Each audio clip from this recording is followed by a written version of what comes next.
spirologi ini dia sebenarnya dia bukan ubat ya, tetapi dia ada men-triggerkan tubuh badan kita. Dalam tubuh badan kita ini ada dalam Quran Allah sebut wa idza maritu fahuwa yashfin. Bila aku sakit dialah yang menyembuh, kata Nabi Ibrahim alaihi salam. Dia yakni Allah. Maka Allah telah meletakkan dalam tubuh badan kita ini doktor yang merawat. Kalau kita sakit, doktor itulah yang merawat. Kalau tulang kita patah, doktor itulah yang menyambung. Kalau kita luka, maka doktor itulah yang menjahitnya. Dinamakan self healing, penyembuhan dalam dirinya sendiri. Jadi maka kerja kita ialah memberikan spray ni dalam bentuk spray untuk men-triggerkan supaya doktor dalam tubuh badan ini bekerja untuk dia melakukan self healing. Sebab apa ya, spirologi ini dia membawa 3 sebab penyakit dan 3 sebab penyembuhan. Apa 3 sebab penyakit itu? Yang pertama ialah dia tak dapat tidur yang berkualiti. Dia tak dapat tidur yang berkualiti kerana masa tidur itulah berlakunya self healing. Yang kedua ialah dia mempunyai stres yang tersembunyi.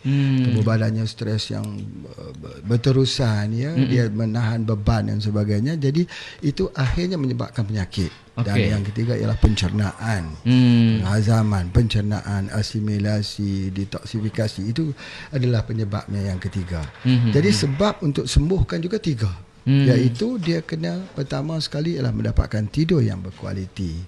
Jadi kenapa orang tu tak dapat tidur yang berkualiti? Dehydration. Maka dia perlukan air. Dia perlukan air untuk nak sejukkan dalam tubuh badannya itu. Yang kedua ialah dia perlu hilangkan stres. Sebab apa dia stres ya? Stres ini kita kena berikan dia vitamin C. Vitamin C. Apa yang ada dalam vitamin C? Di mana kita nak dapat vitamin C? Vitamin C yang alami, yang paling dekat ialah yang selalunya Pak Haji guna ialah daripada guava, pink guava. Pink guava. Berarti jambu pink. Jambu pink. Mengandungi vitamin C yang paling tinggi ya. Selalunya orang kata jeruk itu vitamin C yang tinggi. Sebenarnya tidak. Jeruk di bawah, atas strawberry dan atas lagi ialah pink guava. Pink guava itu yang paling tinggi. Jadi kita boleh mengambil ambil pink guava, kita boleh makan, tapi penyerapannya adalah terlalu sikit, dalam 18% saja penyerapan buahnya. Tapi kalau kita ambil dalam bentuk jus, menggunakan juicer, menggunakan slow juicer ya. Dulu kita ada blender, lepas tu ada juicer, lepas tu ada slow juicer, maka pengambilannya itu jauh sampai kepada 60 ke 80% yang dapat kita serap. Dan kalau kita makan terus itu mengambil masa 3 hingga 5 jam. Tapi kalau kita ambil bentuk slow juicer itu hanya mengambil 15 minit saja kesannya. Jadi itulah yang sebenarnya yang kita berikan untuk menghilangkan stres, over stress.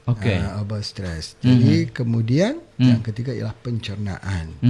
Pencernaan itu ialah kita kena berikan dia mengambil serat yang tinggi dan sebagainya. Tetapi ada hal-hal yang penting.